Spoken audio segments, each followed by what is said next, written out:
السلام علیکم ورحمۃ اللہ وبرکاتہ نحمدہ ونصلی علی رسولہ الکریم اما بعد۔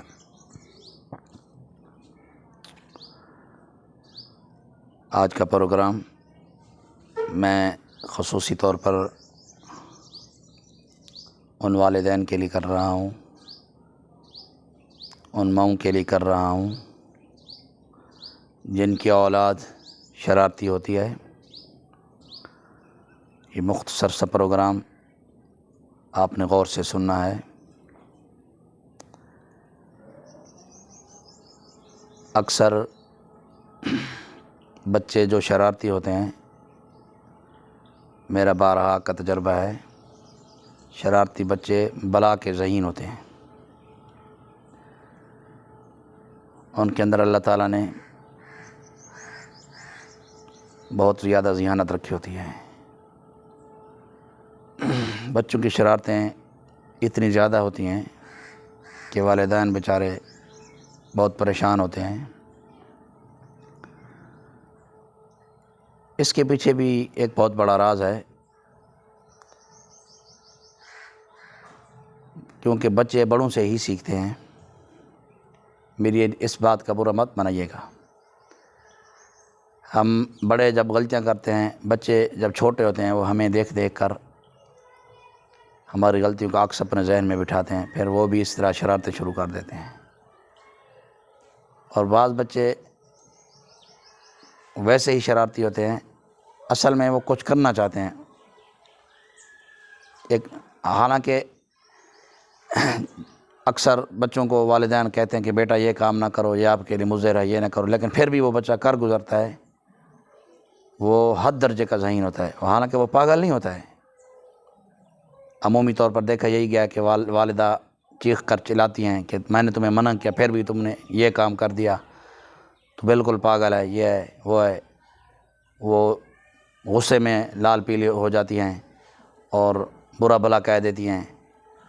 بظاہر تو وہ ان کی نیت یہی ہوتی ہے کہ ہم ڈانٹ رہی ہیں، اس پر اثر پڑے گا، لیکن اثر کیا، وہ تو عادی ہو چکا ہوتا ہے۔ بار بار غصہ جب والدہ کرتی ہے یا والد کرتا ہے، گالیاں دیتے ہیں والدین یا انہیں مارتے ہیں پیٹتے ہیں، تو بچہ بس پھر اور عادی ہو جاتا ہے۔ وہ کہتا ہے یہ مجھے جس کام سے روک رہے ہیں آخر اس میں ہے کیا، راز کیا ہے۔ وہ ذہین ہوتا ہے بچہ۔ ہاں، پھر جب واقعی اسے معلوم ہو جاتا ہے کہ میرے لیے یہ چیز مضر تھی، تو پھر وہ بچہ سیکھ رہا ہوتا ہے اصل میں نا، اسی لیے وہ شرارتیں کرتا ہے۔ اور والدین اور یہ چاہتے ہیں کہ بچہ بالکل شرارتیں نہ کرے، حالانکہ اس نے آگے وہ ابھی پروان چڑھ رہا ہوتا ہے، اپنی جو اس کی عمر ہوتی ہے وہ بڑھ رہی ہوتی ہے، عمر کے ساتھ ساتھ وہ سیکھ رہا ہوتا ہے۔ تو شرارت جب بچہ کرتا ہے، اکثر مائیں غصہ میں آ کر بد دعائیں دیتی ہیں، اور بعض کا دیکھا یہ گیا ہے کہ جو مائیں یا جو والد اپنی اولاد کو غصہ میں آ کر بد دعا دیتے ہیں، وہ قبول ہو جاتی ہے اللہ کے ہاں۔ تو پھر جب قبول ہو جاتی ہے، نقصان ہو جاتا ہے، پھر وہی ماں ہوتی ہے چیخ رہی ہوتی ہے، چلا رہی ہوتی ہے، رو رہی ہوتی ہے، پھر نعوذ باللہ نعوذ باللہ، اللہ معاف فرمائے، اللہ تعالیٰ پر باتیں کر رہی ہوتی ہے، کفریہ کلمات منہ سے نکال رہی ہوتی ہیں۔ خدا را میری ان ماؤں سے میں ہاتھ جوڑ کر ان ماؤں سے گزارش کرتا ہوں، اپیل کرتا ہوں، خدا را غصہ میں آ کر کبھی اپنے بچوں کو، اپنی اولاد کو بد دعا مت دیں۔ اگر آپ نے غصہ میں آ کر اپنی اولاد کو بد دعا دینی ہے تو کچھ اس طرح دیں۔ میں آپ کو ایک واقعہ سناتا ہوں جو کہ حضرت مولانا محمد ذوالفقار نقشبندی دامت برکاتہم، جو کسی تعارف کی محتاج نہیں، بہت بڑے اللہ کے ولی ہیں، بزرگ ہیں، صاحب نسبت بزرگ ہیں، نقشبندی سلسلہ کے بزرگ ہیں، علماء دیوبند میں سے ہیں۔ ان سے میں نے یہ واقعہ سنا ہے، وہ میں آپ کو سنا رہا ہوں۔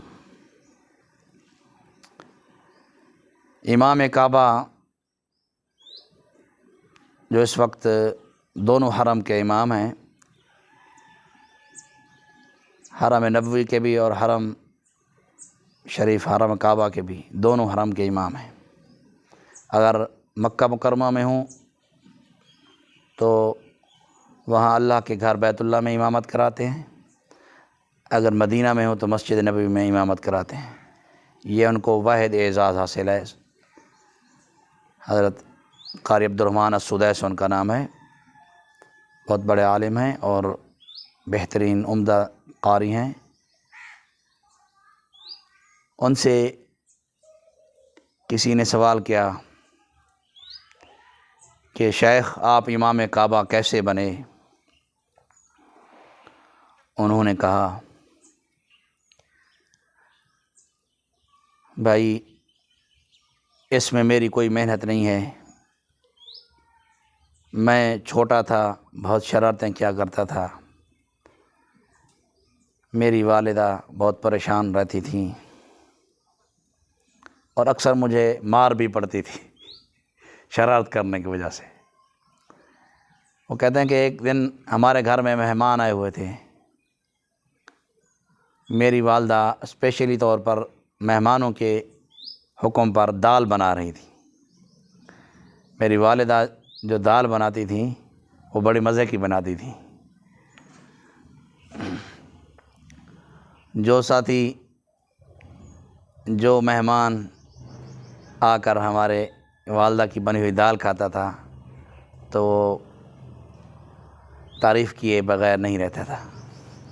مہمان ہمارے گھر میں آئے ہوئے تھے، والدہ دال بنا رہی تھیں، مجھے شرارت سوجھی، میں نے 2 مٹھی ریت کی اٹھائی اور چپکے سے ہانڈی میں ڈال دی۔ جب دال تیار ہو گئی، والدہ نے مہمانوں کو پیش کی تو پتہ چلا اس کے اندر تو ریت ہے۔ والدہ بہت پریشان ہوئیں کہ ریت کیسے آ گئی، یہ کس نے شرارت کی ہوگی؟ تھوڑی دیر میں والدہ کے دل میں اللہ نے ڈال دیا، یہ اور تو کوئی نہیں کر سکتا ہے، یہ عبدالرحمن کی ہی شرارت ہوگی۔ وہ عبدالرحمن السدیس، قاری عبدالرحمن السدیس فرماتے ہیں کہ میں چھپ کے یہ دیکھ رہا تھا کہ والدہ پریشان ہے۔ والدہ آئیں میرے پاس اور مجھے کہا عبدالرحمن یہ ریت اس کے اندر کس نے ڈالی ہے؟ میں نے کہا مجھے تو پتہ نہیں ہے۔ پھر جب انہوں نے زور دے کر غصے میں کہا اس طرح کی شرارتیں اور تو کوئی نہیں کرتا گھر میں، یہ تیری ہی شرارت ہے، تو نے مجھے آج مہمانوں کے سامنے رسوا کر دیا۔ پھر مار کے خوف سے وہ کہتے ہیں میں نے بتا دیا کہ ہاں میری ہی شرارت ہے۔ بس پھر کیا تھا، والدہ سخت غصے میں آ گئیں اور رو کر کہا بیٹا تو نے مجھے مہمانوں کے سامنے ذلیل اور رسوا کر دیا، تو کب اچھا بنے گا، تو کب ان حرکتوں سے باز آئے گا؟ میں تیرے بارے میں بہت فکر مند ہوں۔ غصے میں آ کر انہوں نے بد دعا کس طرح دی کہ وہ بد دعا نہیں دی بلکہ دعا دی۔ غصہ میں آ کر بد دعا نہیں دی بلکہ دعا دی۔ کیا کہا؟ اللہ تجھے ہدایت دے اور اللہ تجھے خانہ کعبہ کا امام بنائے۔ بس وہ کہتے ہیں کہ یہ میری والدہ کے نکلے ہوئے الفاظ تھے، آج بھی مجھے یاد ہیں۔ قاری صاحب فرماتے ہیں آج بھی مجھے وہ یاد ہیں۔ جب مجھے یہ الفاظ یاد آتے ہیں بس مجھے اپنا بچپن یاد آ جاتا ہے۔ بس اللہ تعالیٰ نے میری والدہ کی نکلے ہوئے ان الفاظ کو قبول کر لیا، اور آج قاری عبدالرحمن السدیس فرماتے ہیں کہ میں اپنے والدہ کی جو غصے میں دی ہوئی دعا تھی تو میں اس دعا کی بدولت آج اللہ کے گھر کا، اللہ کے حبیب صلی اللہ علیہ وسلم کے مسجد نبوی کا امام ہوں۔ حالانکہ وہ فرماتے ہیں مجھ سے اچھا پڑھنے والے بھی ہمارے عرب میں پڑھے ہیں، لیکن بس یہ میری والدہ کی اس دعا کا اثر ہے۔ تو محترم والدین، آپ سے گزارش ہے جب بھی آپ کی شرارتی اولاد شرارتیں کرے تو آپ غصے میں آ کر بچوں کو، اگر آپ نے غصہ ہی نکالنا ہے تو اس طرح کی دعائیں دیں: اللہ آپ کو حافظ قرآن بنائے، اللہ آپ کو ہدایت دے، اللہ آپ کو حامل قرآن بنائے، اللہ آپ کو عالم دین بنائے، اللہ آپ کو دین کا داعی بنائے۔ اس طرح کی بات کہہ دیا کریں، کوئی حرج تو نہیں ہے اس میں۔ اور غصہ کو آپ کنٹرول کیا کریں، یہ نہ ہو کہ آپ بعد میں پھر پچھتائیں۔ امید ہے میری اس گزارش پر پوری دنیا کی مائیں عمل کریں گی۔ السلام علیکم ورحمۃ اللہ وبرکاتہ۔